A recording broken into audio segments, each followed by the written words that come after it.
we're putting women on exogenous estrogens for acne, for PCOS, for menstrual irregularity, sometimes, of course, for actual birth control. But it's like it's very ubiquitous now in the environment, and it's like when you kind of know this stuff, you're like, how are we allowing this to happen? And then, of course, it's affecting boys too, right? And so I kind of just think about this world we're living in where it's tons of estrogens. It's not like there's a bunch of exogenous testosterones, right? It's not like the plastics are also stimulating testosterone. So we've got these estrogens, then we're barreled with sugar, and it's literally like it's in our kids' school lunches, there's sugar everywhere. Sugar is driving the visceral fat in kids, which is turning estrogen to testosterone. So it's like we live in a world that's basically feminizing us, which for women, that's going to make puberty early. For men, it's going to feminize them, and then we also have an entire food system that's driving visceral fat to make us more estrogen sort of rich.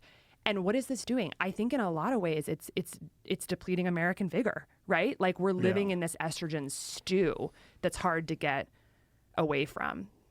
This is where I think my experience ties, is that on the foundational level, why this is happening, it's because these studies are all funded by the chemical companies, by the food companies. Like we've almost been, I think, misled by the experts when it comes to chronic conditions and when it comes to nutrition to take leave of our common sense. Like, do we need to wait for a double-blind, placebo-controlled, human randomized control study to know whether 0.5% of our brains being plastic is a good thing right now? That's the reason data is showing. Do we need to have a human randomized control 10-year study to know whether an herbicide like glyphosate that's being sprayed on almost all of our food and our children's food, that people have to wear hazmat suits to spray and kills every single organism in sight? Do we need to wait for a study? We've just, as the medical system is siloed, we've siloed all these questions and just taken leave of our common sense.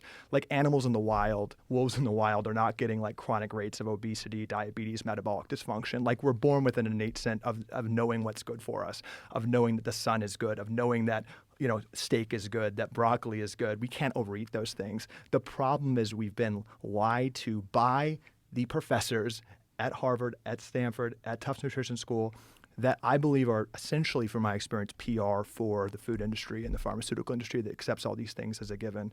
I mean, Tufts Nutrition School, 80% of their budget is from food companies. By our estimate, 50% of Stanford Medical School's budget somehow touches pharma.